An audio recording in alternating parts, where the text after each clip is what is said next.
Mulai ya. Halo semuanya, selamat malam. Selamat Malam. malam, Bang. Malam. Semoga semua dalam keadaan sehat ya.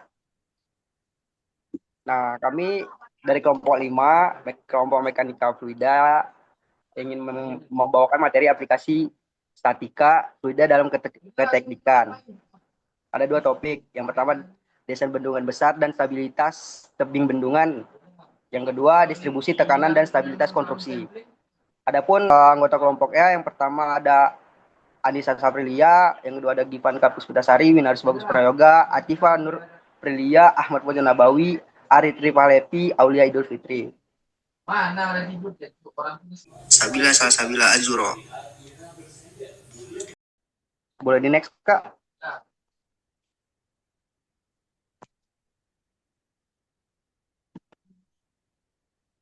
Topik pembahasan yang pertama, desain bendungan besar dan stabilitas stabilitas tebing. Prinsip dasar statistika fluida pada bendungan. Ada studi kasus tentang kolam stabilisasi dan budidaya. Topik yang kedua, distribusi tekanan pada dindingan. Gaya hidrostatik, faktor desain tebing tahan sungai, sistem brojong, beton, dan cerucuk. Next. Latar belakang. Adapun latar belakangnya, fluida statis memiliki peranan penting dalam desain struktur penahan air, seperti bendungan dan kolam besar. Dua, tekanan hidrostatis yang dihasilkan oleh air memengaruhi stabilitas dinding dan dasar struktur. Terus ada pada kolam stabilisasi dan kolam budidaya besar, keseimbangan antara tekanan air, gaya tanah, stabilitas tebing menjadi faktor utama keselamatan dan efisiensi sistem. Bagian 1, prinsip statistika fluida pada bendungan yang akan dilanjut oleh teman saya.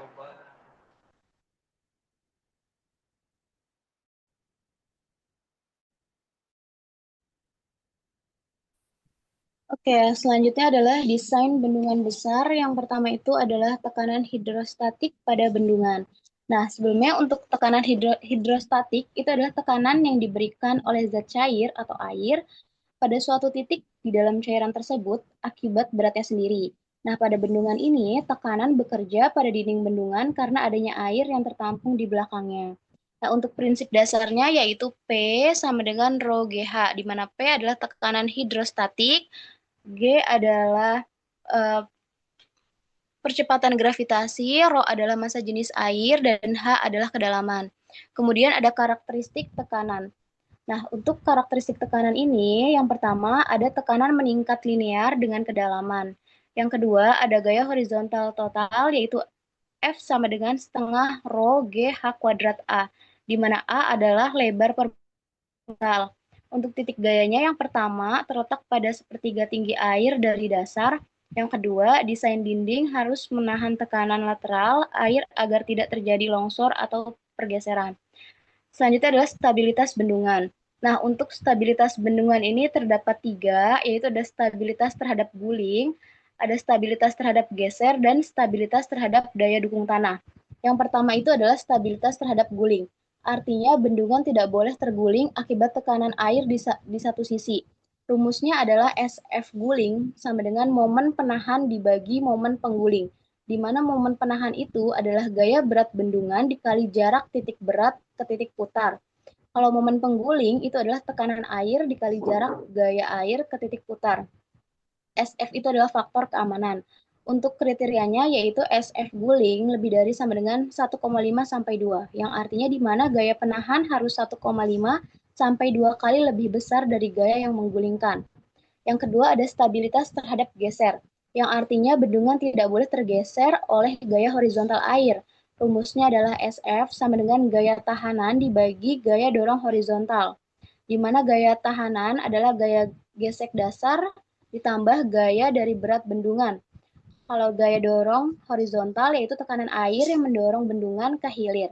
Kriterianya yaitu SF geser lebih dari sama dengan 1,5, yang artinya gaya tahanan harus setidaknya 1,5 kali gaya dorong agar aman.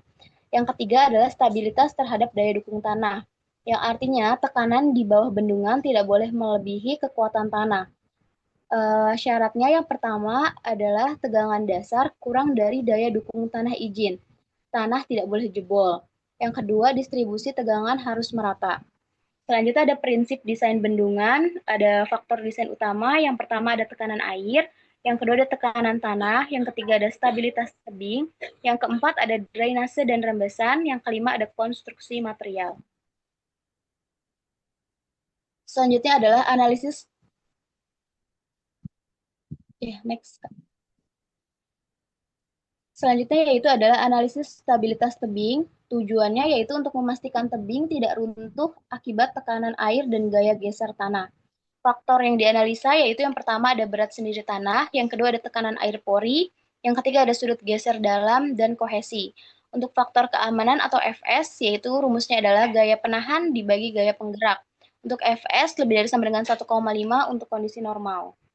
Nah, untuk gaya-gaya pada bendungan terbagi menjadi dua, yaitu ada gaya pengguling atau dorong, yang terdiri dari tekanan hidrostatik air, tekanan sedimen jika ada, uplift pressure atau tekanan ke atas, dan beban gempa. Sedangkan gaya penahan terdiri dari berat sendiri bendungan, gaya geser dasar, kohesi, dan friksi tanah dasar. Selanjutnya akan dijelaskan oleh teman saya.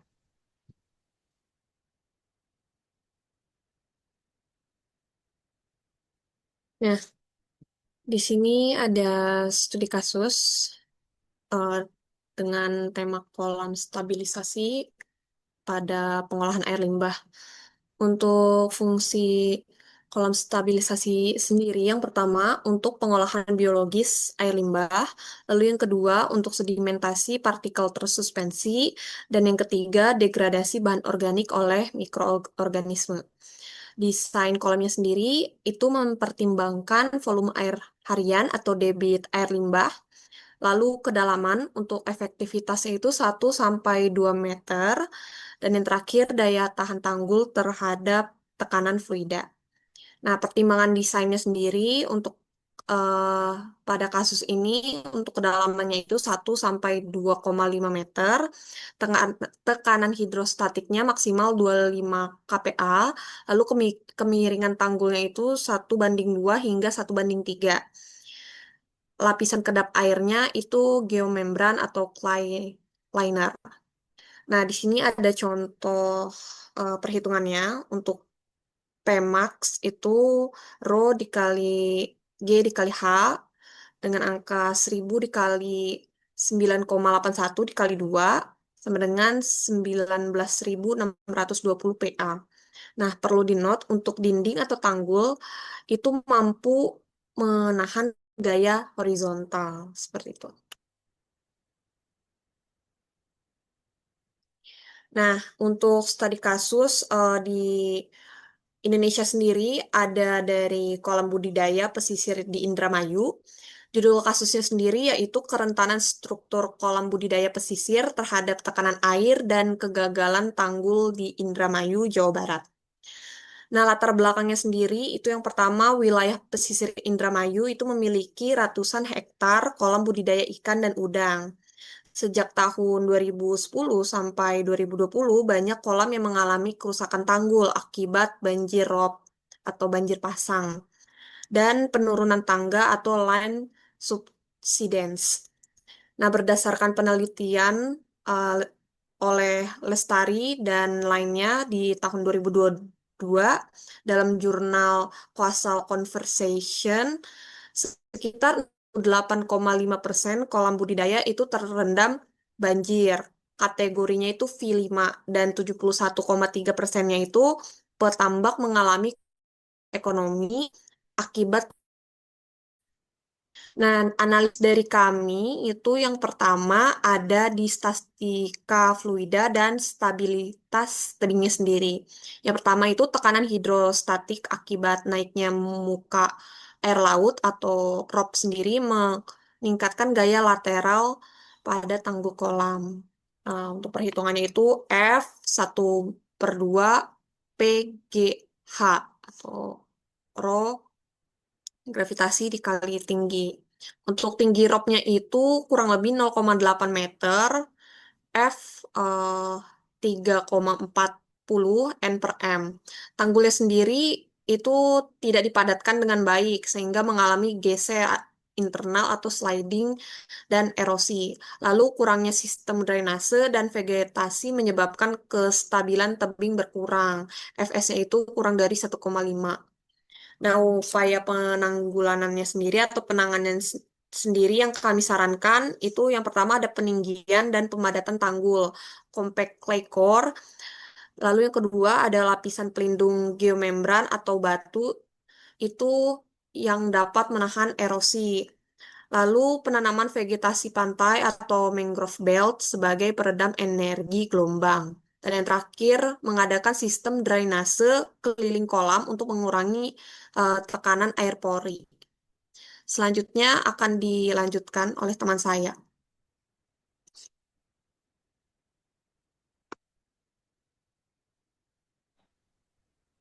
Nah, selanjutnya ada studi kasus terkait dengan kolam budidaya perikanan besar. Kolam luas dengan kedalaman 1,5 meter memerlukan stabilitas tebing tinggi, di mana permasalahan yang umum yang pertama adalah rembesan air, di mana ia akan mengakibatkan erosi pada tebing. Lalu ada tekanan lateral air yang tidak seimbang. Data dari kolamnya, yang pertama adalah kedalaman air, yaitu berkisar 1,5 meter, lebar kolamnya 50 meter, massa jenis airnya 1000 kg per meter kubik. Nah, untuk menyelesaikan hal ini, eh, kita harus mencari tekanan di dasar airnya terlebih dahulu, di mana dengan rumus P sama dengan Rho kali G kali H, yang di mana memiliki nilai 14,7 kilopascal.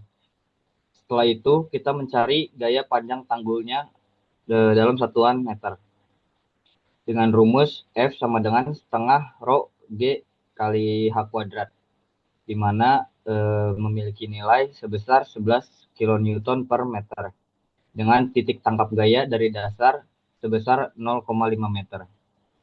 Sehingga solusi desain yang bisa saya sarankan adalah kemiringan dengan lereng 1:2 hingga 1:3. Lalu penambahan lapisan pelindung, geomembran atau batu kali, dan yang terakhir adalah sistem drainase rembesan.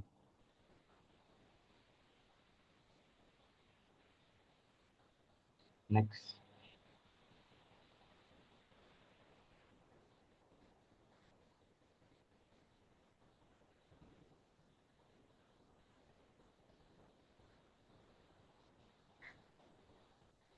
Oke, jadi pada bagian ini saya akan menjelaskan mengenai analisis gaya hidrostatis yang merupakan salah satu konsep sorry, salah slide-nya.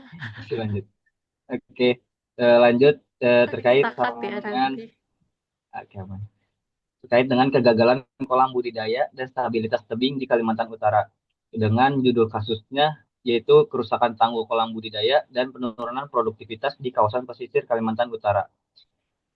Yang melatar belakangi yaitu berdasarkan laporan Ruin Pondscape in North Kalimantan Indonesia atas jurnal International Institute for Asian Studies 2020, terdapat ribuan hektar dalam kolam tambak di pesisir Kalimantan Utara yang mengalami keruntuhan tanggul dan kerusakan struktur tebing.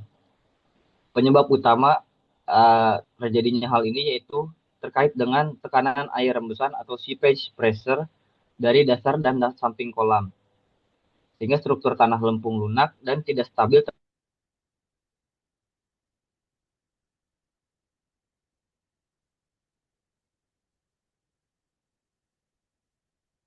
drainase dan perawatan tanggul. Analisis teknis yang pertama adalah tekanan rembesan akan meningkat seiring tingginya kolam air dan waktu penahan air di kolam, sehingga gaya horizontal air memicu longsoran kecil atau slip failure di sisi tanggul. Setelah 5 tahun beroperasi, banyak kolam gagal menahan tekanan air. Terdapat tanggul pecah dan air mengalir keluar secara tiba-tiba berdasarkan data ICRD Proceeding tahun 2010. Sehingga upaya penanganan yang disarankan yaitu desain ulang kemiringan lereng tanggul menjadi 1:2,5. Lalu menambahkan drainase internal atau to drain untuk mengurangi tekanan air pada pori. Lalu pemadatan berlapis dan penggunaan geotekstil sebagai perkuatan dasar. Dan yang terakhir, monitoring berkala muka air dan deformasi tanggul dengan alat sederhana atau piezometer. Next. akan dibahas oleh teman saya.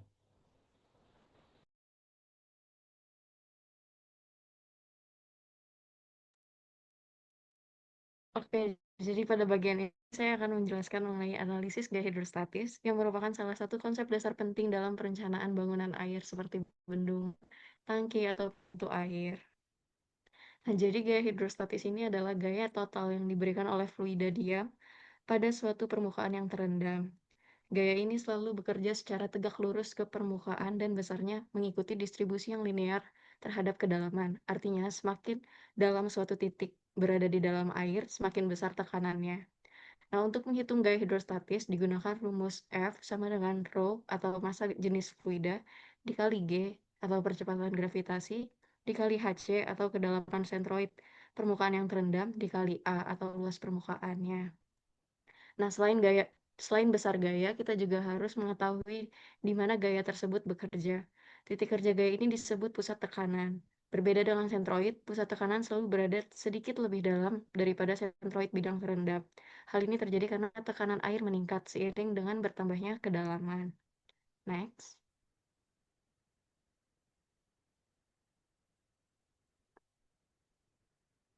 Oke, selanjutnya kita masuk ke bagian kedua, yaitu pembahasan mengenai distribusi tekanan terhadap dinding dan bagaimana tekanan tersebut mempengaruhi stabilitas konstruksi. Seperti yang tercantum di slide, tebing sungai sangat rentan mengalami erosi dan longsor akibat kombinasi tekanan tanah dan tekanan air. Dinding penahan tanah dibangun untuk menjaga kestabilan lereng dan melindungi infrastruktur di sekitar sungai. Namun kinerja dinding ini sangat bergantung pada bagaimana tekanan dari tanah dan air bekerja di balik struktur tersebut. Distribusi tekanan tersebut tidak merata dan inilah yang menjadi fokus utama pada bagian ini. Tekanan tanah meningkat seiring bertambahnya kedalaman, sehingga bagian bawah dinding menerima gaya jauh lebih besar. Jika air juga tertahan di bagian belakang dinding, tekanan hidrostatik akan menambah gaya lateral yang harus ditahan. Kondisi inilah yang dapat mempengaruhi stabilitas konstruksi, terutama pada potensi guling, geser, dan kegagalan daya dukung. Karena itu, desain dinding harus mempertimbangkan distribusi tekanan secara detail agar struktur tetap aman dan efisien. Next.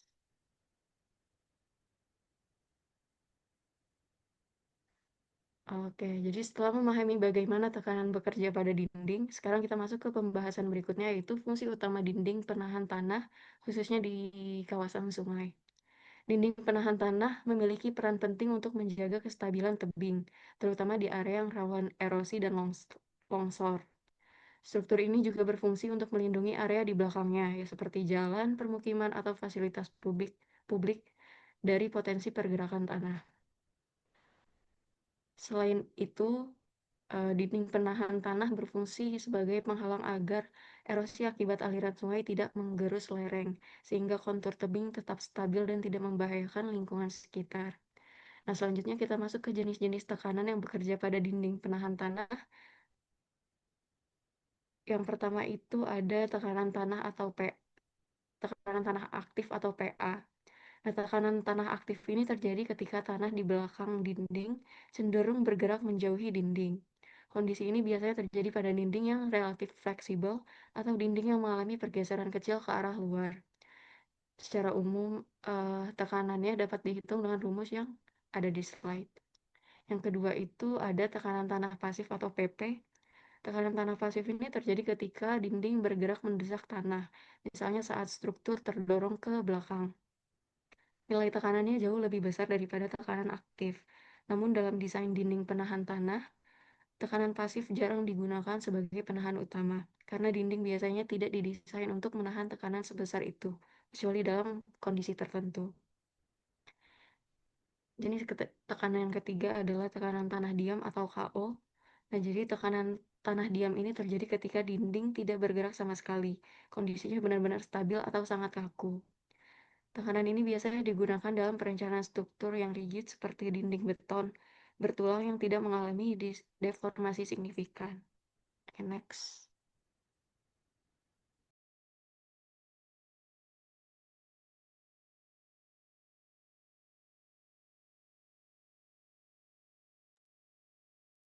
Baik, untuk melanjutkan yang sebelumnya mengenai jenis tekanan yang bekerja pada dinding penahan. Yang keempat itu ada tekanan air. Jadi jika sisi belakang dinding tergenang atau drainase buruk, tekanan air itu akan bertambah. Tekanan air itu meningkat dengan seiring dengan kedalaman. Rumusnya untuk tekanan air itu adalah setengah kali berat jenis air kali kedalaman kuadrat.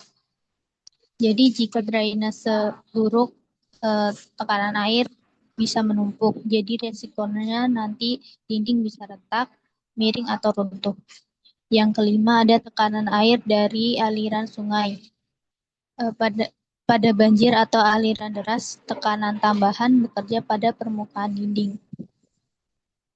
Jadi tekanan tambahan yang timbul akibat air mengalir deras itu bisa menabrak permukaan dinding. Itu misalnya saat banjir ya.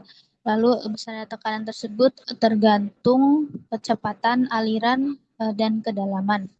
Jadi semakin cepat arus sungai, semakin besar gaya dorong pada dinding, sehingga dapat menyebabkan getaran dan kelelahan struktur pada dinding.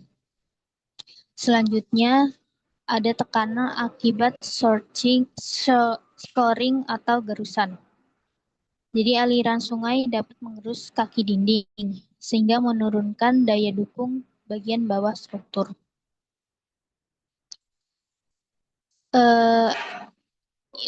Itu terjadi karena arus deras atau turbulensi di sekitar pondasi dinding yang dapat menghilangkan penopang tanah di bawah dinding sehingga struktur kehilangan stabilitas. Nah, umumnya itu terjadi saat banjir besar atau perubahan arah arus sungai. Lalu selanjutnya itu mengenai distribusi tekanan yang terjadi di dinding penahan. Jadi dinding yang pertama itu ada distribusi tekanan tanah. Itu tekanan yang dihasilkan oleh berat tanah di belakang dinding yang menekan struktur. Yang kedua ada pengaruh air. Air di belakang dinding itu menyebabkan tekanan tambahan atau tekanan hidrostatik tadi terhadap struktur. Yang ketiga ada pengaruh muka air sungai. Jika perubahan tinggi muka air sungai di depan dinding mempengaruhi tekanan total pada struktur. Saat muka air naik, dinding mendapat tekanan tambahan dari sisi depan. Dan saat muka air turun, air di belakang dinding masih tinggi, itu menyebabkan tekanan tidak seimbang. Perbedaan tersebut bisa menimbulkan retak atau kegagalan lokal. Lalu yang keempat ada pengaruh longsoran di belakang dinding. Pergerakan massa tanah di belakang dinding akibat beban berlebih, curah hujan tinggi, atau kemiringan lereng. Jadi longsoran meningkatkan tekanan dinamis pada dinding penahan. Biasanya terjadi bila urukan tanah tidak dipadatkan dengan baik atau tanah jenuh air, sehingga gaya dorong dari longsoran sering melebihi tekanan tanah statis. Selanjutnya, distribusi tekanan yang terjadi di dinding. Itu ada stabilitas terhadap geser atau sliding, yaitu kemampuan dinding untuk menahan gaya dorong tanah dan air agar tidak bergeser secara horizontal. Yang kedua, stabilitas terhadap guling atau overturning, yaitu kemampuan dinding untuk menahan gaya dorong tanah agar tidak terguling di titik tumpu bagian bawah. Lalu ada stabilitas terhadap penurunan, yaitu kemampuan tanah untuk menahan beban vertikal di dinding dan tanah di atasnya. Lalu ada bahaya erosi, itu pengurusan tanah di sekitar kaki dinding akibat aliran air sungai atau drainase permukaan. Lalu ada tekanan air pori, yaitu tekanan air yang terdapat di antara pori-pori tanah di belakang dinding. Selanjutnya,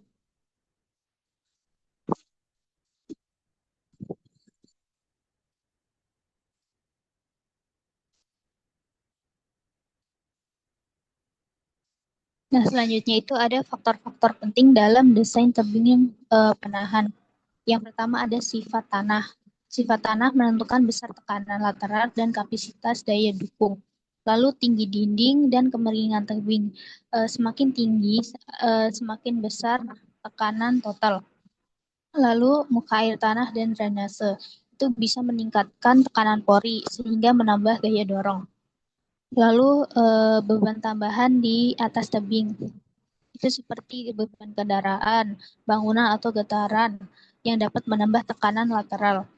Selanjutnya, material dan sistem struktur seperti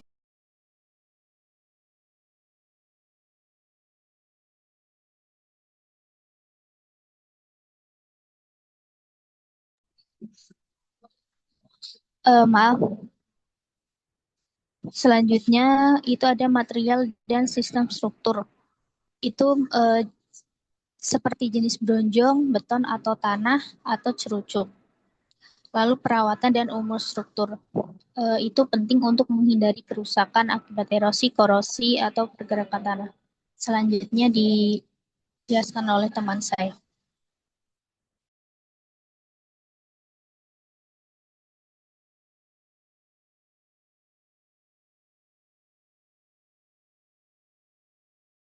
Terima kasih, saya akan lanjutkan topik selanjutnya, yaitu sistem penahan tebing berdasarkan material. Yang pertama itu ada bronjong dengan kelebihan fleksibel, tahan erosi, mudah dipasang, dan permeable. Kelemahannya sendiri tidak cocok untuk tebing sangat tinggi atau lebih dari 8 meter dan dia harus butuh fondasi yang kuat. Kemudian ada tanah biasa atau tanah alami. Kelebihannya murah, ramah lingkungan, tapi memiliki kelemahan yaitu kurang tahan terhadap tekanan air besar. Kemudian beton bertulang, kelebihannya kuat, tahan lama, cocok untuk beban besar. Kelemahannya biaya tinggi, drainase harus baik agar tidak retak. Kemudian ada cerucu atau kayu bambu, kelebihannya ekonomis, untuk skala kecil, mudah diperbaiki, dan memiliki kelemahan umur pendek, rentan terhadap air dan rayap. Mungkin bisa dilanjutkan ke teman saya untuk topik selanjutnya. Baik, selanjutnya di sini ada contoh kasus kerusakan dinding penahan di sungai. Yang pertama, ada keruntuhan akibat tekanan air berlebih karena drainase tersumbat. Yang kedua, dinding miring akibat gaya guli yang melebihi momen penahan. Yang ketiga, fondasi turun akibat erosi dasar sungai. Yang keempat, bronjol jebol akibat korosi kawat dan beban berlebih. Dan yang kelima yaitu longsor di belakang dinding akibat tanah jenuh air. Selanjutnya, metode perbaikan dan pencegahan. Yang pertama yaitu menambah drainase di belakang dinding. Yang kedua, memperkuat kaki dinding dengan bronjong atau sheet fill. Yang ketiga, meningkatkan kepadatan dan kualitas tanah timbunan. Yang keempat yaitu menambah anchor atau pada dinding beton. Yang kelima, memasang geotekstil untuk filtrasi. Dan yang terakhir yaitu reproofing tebing dengan kemiringan aman. Selanjutnya saya kembalikan kepada moderator. Baik, teman-teman semua, terima kasih yang sudah menjelaskan. Mungkin kita buka sesi diskusi kali ya. Mungkin dari teman-teman ada nggak yang masih kurang paham atau masih ini, jadi kita saling sharing-sharing aja di sini. Kira-kira ada yang ingin menanyakan sesuatu atau enggak dari materi yang kita jelaskan ini? Dipersilahkan jika ada yang ingin ditanyakan atau dirasa kurang mengerti. Mau nanya dong, Kak. Boleh, dipersilahkan. Oke. Mau nanya, kira-kira kenapa sih analisis stabilitas itu penting dalam perencanaan struktur? Thank you. Nah, mungkin pertanyaan bagus ya. Teman-teman sekalian ada nggak yang bisa menjelaskan dari yang ditanya tadi sama teman kita Aulia? Mungkin ada yang bisa menjelaskan? Boleh ya bantu jawab. Tadi pertanyaannya terkait analisis stabilitas penting dalam perencanaan struktur ya. Mungkin kalau dari aku sih karena analisis stabilitas itu bisa memastikan bahwa struktur itu aman digunakan tidak mudah roboh dan bergeser, serta dapat menahan gaya luar tanpa menyebabkan keruntuhan total maupun deformasi besar yang membahayakan. Begitu, Kak Aulia. Bagaimana Kak Aulia? Apakah sudah sedikit menangkap? Ya, sudah cukup. Thank you Kak Givanka. Terima kasih Kak Givanka. Mungkin ada teman-teman yang lain ingin masih ada yang kurang dipahami.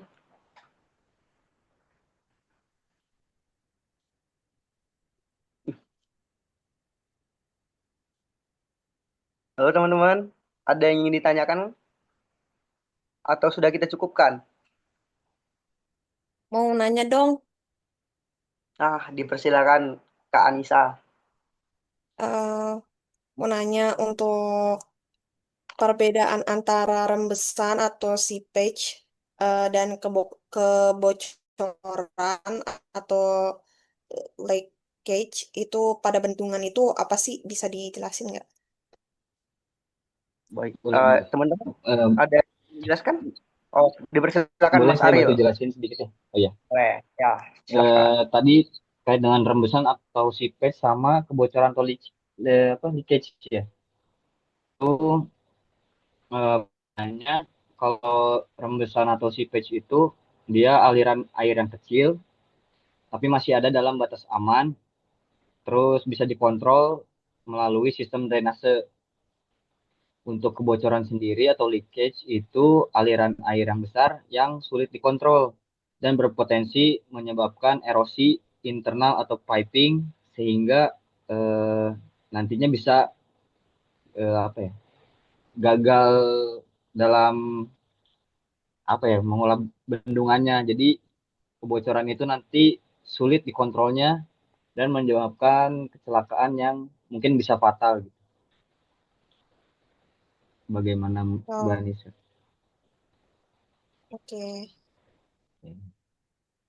Oke, untuk jawabannya udah cukup jelas. Terima kasih, Kak. Iya, sama-sama. Terima kasih Mas Ariel dan Mbak Anissa. Mungkin uh, sudah cukup atau masih ada yang dirasa kurang ini, kurang dimengerti? Udah cukup Cukup, mantap. Kak. Saya sekian presentasi dari kami, diskusi dari kami.